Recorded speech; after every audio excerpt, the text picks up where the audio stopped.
Hello friends, എല്ലാവർക്കും എൻ്റെ YouTube ചാനലിലേക്ക് സ്വാഗതം. ഇന്ന് പറയാൻ വേണ്ടി പോകുന്ന ടോപ്പിക് എന്ന് പറയുന്നത് ക്രിപ്റ്റോ മാർക്കറ്റ് അനാലിസിസ് ആണ്. ആദ്യം പൈ നെറ്റ്വർക്കിൽ നിന്നായിരിക്കും തുടങ്ങുന്നത്. പൈ നെറ്റ്വർക്കിനെ കുറിച്ച് മുമ്പ് ഞാൻ 2 വീഡിയോ ചെയ്തു തന്നിട്ടുണ്ട്. ആ വീഡിയോയിൽ എൻ്റെ ഒരു അഭിപ്രായം ഞാൻ വ്യക്തമായിട്ട് പറഞ്ഞിട്ടുണ്ട്. പൈ നെറ്റ്വർക്കിൻ്റെ പ്രൈസ് എന്ന് പറയുന്നത് നിങ്ങൾക്ക് ഇവിടെ കാണാൻ വേണ്ടി പറ്റും. ഡൗൺ എന്ന രീതിയിലാണ് പോയിക്കൊണ്ടിരിക്കുന്നത്. മുമ്പുള്ള എൻ്റെ വീഡിയോയിൽ ഞാൻ പറഞ്ഞിട്ടുണ്ടായിരുന്നു, മാർക്കറ്റ് ഡൗൺ എന്ന രീതിയിലാണ് കണ്ടീഷനെങ്കിലും അതുപോലെ തന്നെ ബൈനാൻസ് എക്സ്ചേഞ്ചിൽ ലിസ്റ്റ് ചെയ്യുകയാണെങ്കിൽ ഒരുപക്ഷെ പൈയുടെ പ്രൈസ് പെട്ടെന്ന് ഹൈയിലോട്ട് പോകുന്നതായിരിക്കും. ഇനി മാർക്കറ്റ് പോസിറ്റീവാണ്, ബുള്ളെന്ന രീതിയിലോട്ടാണ് ബിറ്റ്കോയിൻ ആവട്ടെ ആൾട്ട് കോയിൻസിൻ്റെ പ്രൈസ് പോയിരുന്നാലും പൈ പെട്ടെന്ന് തന്നെ വീണ്ടും പുതിയ ഹൈയിലോട്ട് പോകുന്നതായിരിക്കും. ഈ 2 കണ്ടീഷനും അല്ല എങ്കിൽ നമ്മുടെ പൈ നെറ്റ്വർക്കിൻ്റെ പ്രൈസ് ഡൗണിലോട്ട് വീഴാനുള്ള സാധ്യതയാണ് വളരെ കൂടുതൽ. അതുകൊണ്ട് സൂക്ഷിക്കുക. ഇനി എന്തെങ്കിലും പോസിറ്റീവ് ന്യൂസ്, ബൈനാൻസ് എക്സ്ചേഞ്ച് വന്നിട്ട് ലിസ്റ്റ് ചെയ്യും, അങ്ങനെ എന്തെങ്കിലും ന്യൂസ് വരികയാണെങ്കിൽ പെട്ടെന്നൊരു വേരിയേഷൻ വരാൻ വേണ്ടിയിട്ടുള്ള സാധ്യത കൂടുതലാണ്. അതിനെക്കുറിച്ചെല്ലാം മുമ്പ് വ്യക്തമായിട്ട് 2 വീഡിയോയ്ക്കകത്ത് ഞാൻ പറഞ്ഞിട്ടുണ്ട്. അത് പോയിട്ട് നിങ്ങൾ വാച്ച് ചെയ്യുക. ഓക്കെ, ഇനി അടുത്ത് മറ്റുള്ള പ്രോജക്റ്റിലോട്ട് പോകാം. ആദ്യം ബിറ്റ്കോയിൻ്റെ പ്രൈസിൽ നിന്ന് തന്നെ തുടങ്ങാം. ബിറ്റ്കോയിൻ്റെ പ്രൈസ് എന്ന് പറയുന്നത് ഏകദേശം ഡൗൺ എന്ന രീതിയിൽ മാർക്കറ്റ് $76,000 വന്നിട്ടുണ്ടായിരുന്നു. അതിനുശേഷം മാർക്കറ്റ് $87,000, ഒരു 9,500 വേരിയേഷൻ വന്നിട്ടുണ്ടായിരുന്നു. എന്തുകൊണ്ടാണെന്ന് കേട്ട് കഴിഞ്ഞാൽ മാർക്കറ്റ് ഡൗൺ എന്ന രീതിയിലോട്ട് വന്നിട്ട് നമ്മുടെ ഗോൾഡിൻ്റെ പ്രൈസ് നിങ്ങൾക്ക് ഇവിടെ നോക്കിയാൽ കാണാൻ വേണ്ടി പറ്റും. ഏകദേശം ഹൈ എന്ന ട്രെൻഡിലോട്ടാണ് പോയിക്കൊണ്ടിരിക്കുന്നത്. ഏറ്റവും ടോപ്പ് എന്ന രീതിയിൽ $3,000 ഗോൾഡിൻ്റെ പ്രൈസ് ടച്ച് ആയിട്ടുണ്ട്. ഓക്കെ, ഇനി ഞാൻ അല്ലാതെ തന്നെ ഇൻസ്റ്റാഗ്രാമിൽ ഒരു പോസ്റ്റ് ഇട്ടിട്ടുണ്ടായിരുന്നു. ഗോൾഡിൻ്റെ പ്രൈസ് ഏറ്റവും ടോപ്പായ ടൈം, അതായത് ഗോൾഡിൻ്റെ പ്രൈസ് പെട്ടെന്നൊരു ക്രാഷിലോട്ട് വീഴുകയാണെങ്കിൽ നമ്മുടെ ബിറ്റ്കോയിൻ്റെ പ്രൈസ് ആവട്ടെ ആൾട്ട് കോയിൻസിൻ്റെ പ്രൈസ് ആവട്ടെ പെട്ടെന്ന് ക്രാഷിലോട്ട് പോകാനുള്ള സാധ്യത കൂടുതലാണ്. അതുകൊണ്ട് സൂക്ഷിച്ച് മാത്രം ട്രേഡ് ബിറ്റ്കോയിൻ്റെ അകത്താവട്ടെ ക്രിപ്റ്റോയ്ക്കകത്ത് ചെയ്യുക. കാരണം എന്തെങ്കിലും നെഗറ്റീവ് ന്യൂസ് കൊണ്ട് ഗോൾഡിൻ്റെ പ്രൈസ് സെല്ലാവുകയാണെങ്കിൽ, ഡൗൺ എന്ന രീതിയിൽ വീഴുകയാണെങ്കിൽ ഉറപ്പായിട്ടും ബിറ്റ്കോയിനും അതോടൊപ്പം ആൾട്ട് കോയിൻസിൻ്റെ പ്രൈസും ഡൗണിലോട്ട് പോകാനുള്ള സാധ്യത കൂടുതലാണ്. പക്ഷേ ഇനി ഗോൾഡിൻ്റെ പ്രൈസ് സൈഡ് വേസ് ആണ് നിൽക്കുന്നുവെങ്കിൽ ഉറപ്പായിട്ടും ബിറ്റ്കോയിൻ്റെ പ്രൈസ് പുതിയ ഹൈ നോക്കി പോകാനുള്ള സാധ്യതയും കൂടുതലാണ്. ബിറ്റ്കോയിൻ്റെ ആവറേജ് പ്രൈസ് എന്ന് പറയുന്നത് ഏകദേശം ഒരു 92,000 ഒരു ലക്ഷത്തിന് ഇടയിൽ USD റേഞ്ചിലാണ് നിന്നത്. പക്ഷേ അത് ബ്രേക്ക് ആയിട്ട് ഇപ്പോഴത്തെ ഒരു ആവറേജ് പ്രൈസ് എന്ന് പറയുന്നത് $80,000 $85,000 ആവറേജിലാണ് ഏകദേശം ഒരാഴ്ച കൊണ്ട് നിൽക്കുന്നത്. അതുകൊണ്ട് വെയിറ്റ് ചെയ്യുക. ഇനി ആൾട്ട് കോയിൻസിൻ്റെ പ്രൈസ് എന്ന് പറയുന്നത് ഞാൻ പറഞ്ഞിട്ടുണ്ടായിരുന്നു, നിങ്ങൾക്ക് ലോങ് ടൈം താല്പര്യം ഉണ്ടെങ്കിൽ ആവറേജ് ബൈ എന്ന രീതിയിൽ ബൈ ചെയ്യാമെന്ന് പറഞ്ഞിട്ടുണ്ടായിരുന്നു. എതീരിയത്തിനെ കുറിച്ച് സ്പെഷ്യലായിട്ടൊരു വീഡിയോ തന്നെ ചെയ്തു തന്നിട്ടുണ്ട്, ഏകദേശം ഇൻവെസ്റ്റ് ചെയ്യണോ വേണ്ടേ എന്ന്. അതുപോലെ തന്നെ മറ്റുള്ള പ്രോജക്റ്റ് ഇനി നമ്മുടെ BNB 2 തവണ 500 അടുപ്പിച്ച് വന്നിട്ടുണ്ടായിരുന്നു. 500-520 ഒരു തവണ വന്ന ശേഷം നമ്മുടെ BNBയുടെ പ്രൈസ് $732 പോയിട്ട് വീണ്ടും ഏകദേശം BNBയുടെ പ്രൈസ് 510 വന്നിട്ട് ഏറ്റവും ടോപ്പ് 544 പോയിട്ടുണ്ടായിരുന്നു. BNBക്കകത്ത് നല്ല രീതിയിൽ വോളിയം വേരിയേഷൻ വന്നിട്ടുണ്ട്. അതുമാത്രമല്ല BNB എന്ന് പറയുന്നത് പെട്ടെന്ന് ഡൗണിലോട്ട് വരുമ്പോഴത്തേക്കും പല ഇൻസ്റ്റിറ്റ്യൂഷനും ഇപ്പം ടാർഗറ്റ് ചെയ്യുന്നത് BNB ആണ്. അതുകൊണ്ട് BNB ലോങ് ടൈം എന്ന രീതിയിൽ $500 വന്ന ടൈം കണ്ടോ, പെട്ടെന്നാണ് ക്വിക്കായിട്ട് മാർക്കറ്റ് ചേഞ്ച് ആയി പോയിട്ടുള്ളത്. അതുകൊണ്ട് $25 തൊട്ടാണ് ഞാൻ ഏകദേശം BNB ഒക്കെ ലോങ് ടൈമിന് വേണ്ടി പറഞ്ഞു തുടങ്ങിയത്. എന്തായിരുന്നാലും BNB ഒക്കെ നല്ല രീതിയിൽ തന്നെ പലർക്കും പ്രോഫിറ്റ് വന്നിട്ടുണ്ട്. BNB എൻ്റെ ഒരു അഭിപ്രായത്തിൽ നിങ്ങൾക്ക് സ്കാൽപ്പ് ചെയ്യാൻ താല്പര്യമുണ്ടെങ്കിൽ മാത്രം കൂടുതൽ ഫോക്കസ് ചെയ്യുന്നതായിരിക്കും കുറച്ചുകൂടി നല്ലത്. CET ഒക്കെ ഡൗൺ എന്ന രീതിയിൽ വന്ന ടൈം ഞാൻ പറഞ്ഞിട്ടുണ്ട്. ആവറേജ് ബൈ സ്റ്റാർട്ട് ചെയ്യാൻ താല്പര്യമുള്ളവർക്ക് ബൈ ചെയ്യാവുന്നതാണ്. നമ്മുടെ XRP അല്ലെങ്കിൽ റിപ്പിൾ എന്ന് പറയുന്നത് ഇപ്പോഴും ഒരു അപ്പായിട്ടുള്ള ട്രെൻഡ് തന്നെയാണ്. അതുകൊണ്ട് ബിറ്റ്കോയിൻ്റെ പ്രൈസ് പുതിയൊരു ഹൈയിലോട്ട് പോവുകയാണെങ്കിൽ ആദ്യം പോകുന്ന പ്രോജക്റ്റ്, പുതിയ ഹൈ നോക്കി പോകുന്ന പ്രോജക്റ്റ് XRP ആയിരിക്കും. അതുകൊണ്ട് XRP നിങ്ങൾ ഇപ്പോഴത്തെ സാഹചര്യത്തിൽ ബൈ ചെയ്യണമെന്ന് വെച്ച് കഴിഞ്ഞാൽ ബൈ ചെയ്യേണ്ട ആവശ്യമില്ല. 0.40 ഞാൻ പലതവണ റിപ്പീറ്റ് ചെയ്ത് പറഞ്ഞിട്ടുണ്ടായിരുന്നു. $5 വരെ എൻ്റെ ഒരു ലോങ് സെൽ ടാർഗറ്റ് തന്നെ ഞാൻ പറഞ്ഞിട്ടുണ്ട്. പക്ഷേ ഏറ്റവും ടോപ്പ് എന്ന രീതിയിലോട്ട് മാർക്കറ്റ് വന്നത് $3.40 മാത്രമാണ്.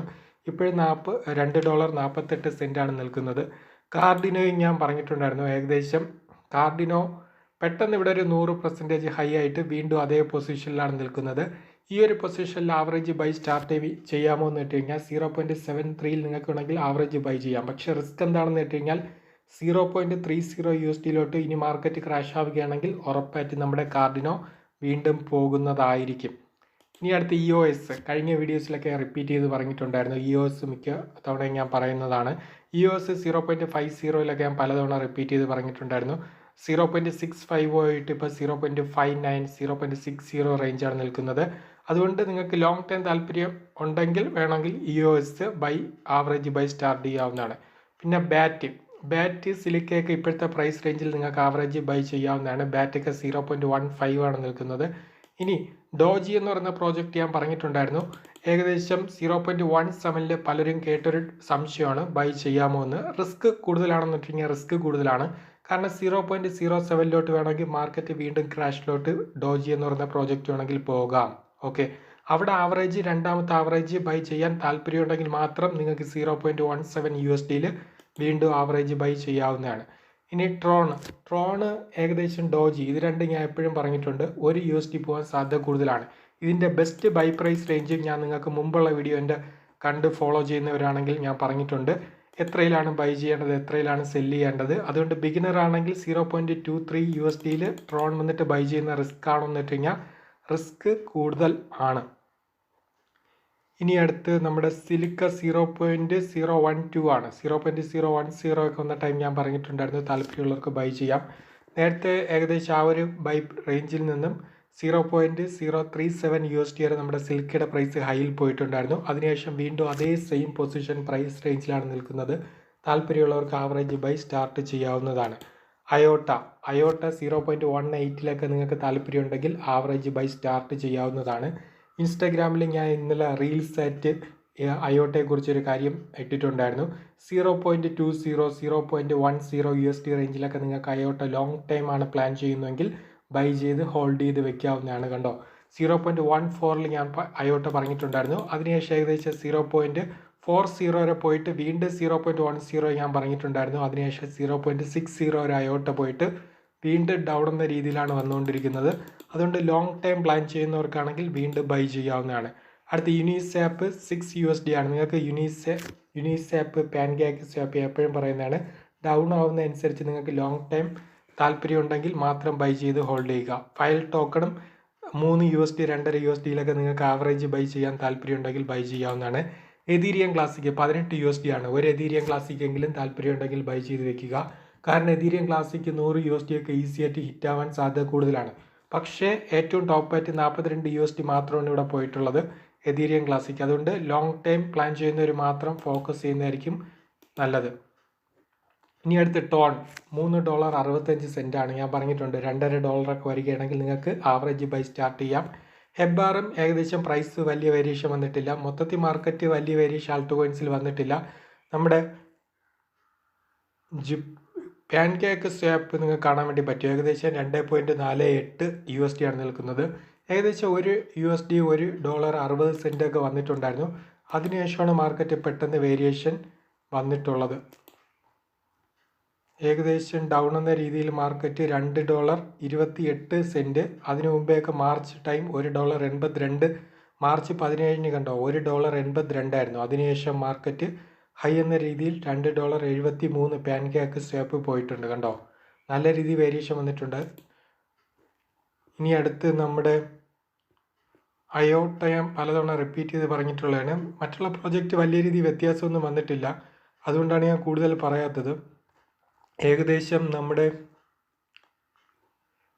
ആർബിട്രം 0.37 നിങ്ങൾക്ക് ബൈ ചെയ്യാമെന്ന് വെച്ച് കഴിഞ്ഞാൽ ബൈ ചെയ്യാം. പക്ഷേ ആർബിട്രത്തിൻ്റെ അകത്ത് റിസ്ക് വളരെ കൂടുതലാണ്.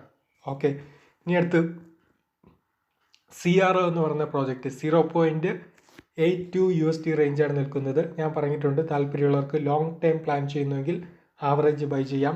ഫാൻഡോ എന്ന് പറയുന്ന പ്രോജക്റ്റ് ഞാൻ പറഞ്ഞിട്ടുണ്ടായിരുന്നു ബൈ ചെയ്യാൻ വേണ്ടിയിട്ട്. ഏകദേശം പ്രൈസ് മാർച്ച് 14 ഫാൻഡത്തിൻ്റെ പ്രൈസ് 0.46 ആയിരുന്നു. 0.46 നിന്ന് ഏകദേശം 0.55 ആണ് നിൽക്കുന്നത്. ഫാൻഡോ ഞാൻ പറഞ്ഞിട്ടുണ്ട് എൻ്റെ ഫേവറേറ്റ് ആയിട്ടുള്ള പ്രോജക്റ്റാണ്. ഇപ്പോൾ സോണിക് എന്ന രീതിയിലോട്ട് നെയിമൊക്കെ ചേഞ്ച് ആയിട്ടുണ്ട്. അതിൻ്റെ ഭാഗമായിട്ട് മാർക്കറ്റ് ഡൗൺ ആയി പോയിട്ട് വീണ്ടും ഹൈ എന്ന രീതിയിലാണ് നിൽക്കുന്നത്. ലോങ് ടൈം താല്പര്യമുള്ളവർക്ക് വേണമെങ്കിൽ ബൈ ചെയ്ത് ഹോൾഡ് ചെയ്ത് വെക്കാവുന്നതാണ്. KCS കുക്കോയിൻ എന്ന ഈ പ്രോജക്റ്റ് KCS 11 USD ആണ്. ഒരു മാറ്റവും ഇല്ല. താല്പര്യയുടെ ബൈ ചെയ്യാം. പക്ഷേ 5 USD വരെ വേണമെങ്കിൽ വീണ്ടും ഡൗണിലോട്ട് പോകാനുള്ള സാധ്യത കൂടുതലാണ്.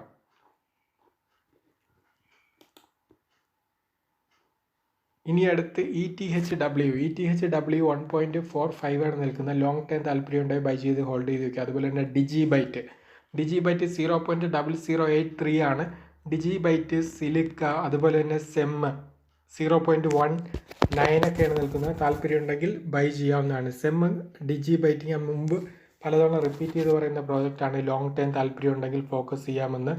അടുത്ത് നമ്മുടെ ബിറ്റ്ഗെറ്റ് ടോക്കൺ എന്ന് പറഞ്ഞാൽ $4 $4 $2 ഒക്കെ വരുമ്പം ആവറേജ് ബൈ ചെയ്യാൻ താല്പര്യം ഉണ്ടെങ്കിൽ മാത്രം ബൈ ചെയ്യുക. ഇനി വെർജ് 0.005 ആണ് നിൽക്കുന്നത്. 0.010 0.05 അതുപോലെ തന്നെ 0.005 അതുപോലെ തന്നെ 0.004 0.010 ഇതിലൊക്കെ ഞാൻ ആവറേജ് ബൈ ചെയ്യാൻ വേണ്ടി പറഞ്ഞിട്ടുണ്ടായിരുന്നു. വെർജ് ലോങ് ടൈമിന് വേണ്ടി മാത്രം ഫോക്കസ് ചെയ്യുക. നിങ്ങൾക്ക് പെട്ടെന്ന് പ്രോഫിറ്റ് വെർജിൻ്റെ അകത്ത് വരില്ല. പക്ഷേ ലോങ് ടൈം ആണ് പ്ലാൻ ചെയ്യുന്നതെങ്കിൽ ഉറപ്പായിട്ടും വെർജിൻ്റെ അകത്ത് നിന്ന് പ്രോഫിറ്റ് വരാൻ വേണ്ടിയിട്ടുള്ള സാധ്യത കൂടുതലാണ്. ഈ പറഞ്ഞ പ്രോജക്റ്റിൻ്റെ അകത്തെല്ലാം ഒരു നെഗറ്റീവ് സൈഡ് ഉണ്ട്. എന്താണ് നെഗറ്റീവ് സൈഡ്? ഇതിൻ്റെ അകത്തുള്ള മെയിനായിട്ടുള്ള റിസ്ക് എന്താണെന്നുകൂടി ഞാൻ പറഞ്ഞുതരാം. അതായത് നമ്മളിപ്പോൾ ഒരു പ്രോജക്റ്റ് എന്ന് പറയുന്നത് ഞാൻ ഏറ്റവും നല്ല പ്രോജക്റ്റ് എന്ന രീതിയിലാണ് ഇതെല്ലാം പറയുന്നത്. ഓക്കെ, ബെസ്റ്റ് ബൈ പ്രൈസ് റേഞ്ചും എല്ലാം നിങ്ങൾക്ക് ഞാൻ പറഞ്ഞു തരുന്നത്. പക്ഷേ ഇതിൻ്റെ അകത്തുള്ള മെയിനായിട്ടുള്ള ഒരു റിസ്ക് എന്താണെന്ന് കേട്ട് കഴിഞ്ഞാൽ അതിന് എക്സാമ്പിൾ ഞാൻ നമ്മുടെ മാറ്റിക്ക് തന്നെ പറയാം. ഇപ്പം മാറ്റിക്ക്, ഒമിസാഗോ ഇതൊക്കെ നല്ല പ്രോജക്റ്റ് ആണോ എന്ന് വെച്ച് കഴിഞ്ഞാൽ നല്ല പ്രോജക്റ്റാണ്. പക്ഷേ ബൈനാൻസ് എക്സ്ചേഞ്ച് ഡീലിസ്റ്റ് ചെയ്ത ടൈം എന്ന് പറയുന്നത് അതിൻ്റെ പ്രൈസ് എല്ലാം ഒരു 100% 80% വരെ ഡൗൺ എന്ന രീതിയിലോട്ട് വീഴുകയാണ് ചെയ്യുന്നത്. ഏതൊരു പ്രോജക്റ്റ് നല്ല രീതിയിൽ നമ്മുടെ ബൈനാൻസ് എക്സ്ചേഞ്ചിൽ മൂവ് ആയിക്കൊണ്ടിരുന്നിട്ടും അത് ഡീലിസ്റ്റ് ചെയ്യുകയാണെങ്കിൽ ഉറപ്പായിട്ടും ആ ഒരു പ്രോജക്റ്റ് എന്ന് പറയുന്നത് 100% ചിലപ്പോൾ 150% വരെ ഡൗൺ എന്ന രീതിയിലോട്ട് വീഴാൻ വേണ്ടിയിട്ടുള്ള സാധ്യത വളരെ കൂടുതലാണ്. കാരണം ബൈനാൻസ് എക്സ്ചേഞ്ചിൻ്റെ ഒരു ക്രെഡിബിലിറ്റി അതുപോലെ തന്നെ അതിൻ്റെ അകത്ത് ട്രേഡ് ചെയ്യുന്ന വോളിയം ഇതെല്ലാം വലിയൊരു ഫാക്ടറാണ്.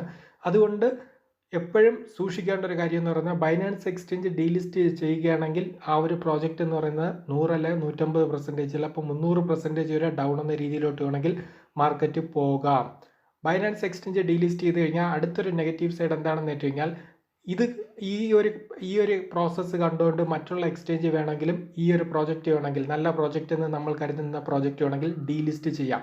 ഇതാണ് ക്രിപ്റ്റോയ്ക്കകത്തുള്ള മെയിനായിട്ട് നമ്മൾ അഭിമുഖീകരിക്കുന്ന ഏറ്റവും വലിയൊരു നെഗറ്റീവായിട്ടുള്ള റിസ്ക് എന്ന് പറയുന്നത്.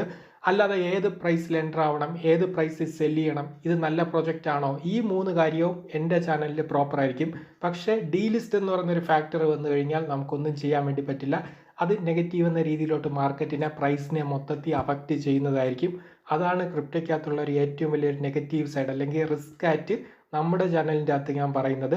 അല്ലാതെ ഏതാണ് നല്ല പ്രോജക്റ്റ് എന്ന് കണ്ടുപിടിക്കാൻ വളരെ ഈസിയാണ്. അതിൻ്റെ ബെസ്റ്റ് ബൈ പ്രൈസ് റേഞ്ച് ആവട്ടെ, അതിൻ്റെ സെൽ ടാർഗറ്റ് ആവട്ടെ, പ്രോഫിറ്റ് നേടാനാവട്ടെ, എല്ലാം വളരെ ഈസിയാണ്. പക്ഷേ ഈ ഒരു പ്രശ്നമുണ്ട്. അതുകൊണ്ട് നമുക്ക് 100% എന്ന് പറയുന്നത് നല്ല രീതിയിൽ ഇപ്പം നമ്മളൊരു 50 പ്രോജക്റ്റ് നല്ല രീതിയിൽ ഉണ്ടെങ്കിൽ പോലും ഒരു 40 അതുപോലെ തന്നെ 45 പ്രോജക്റ്റ് നമ്മൾ പെർഫെക്റ്റ് ആയിട്ട് നല്ല രീതിയിൽ പ്രോഫിറ്റ് കിട്ടുന്നതായിരിക്കും. ബാക്കി ഒരു 5 അല്ലെങ്കിൽ 7 പ്രോജക്റ്റ് എന്ന് പറയുന്നത് ഇതുപോലെ എന്തെങ്കിലും ഡീലിസ്റ്റിൻ്റെ പ്രശ്നം കൊണ്ട് നെഗറ്റീവ് എന്ന രീതിയിലോട്ട് പോകുന്നതായിരിക്കും.